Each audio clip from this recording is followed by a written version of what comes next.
বন্যা হয়ে গেছে প্রায় আমার বাড়ির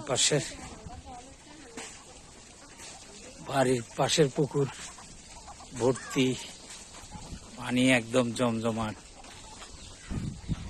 আর একটু বৃষ্টি হলে এই পার ওপার হয়ে যাবে।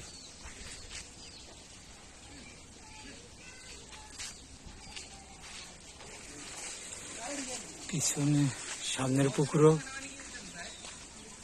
ভর্তি হয়ে গেছে পানিতে।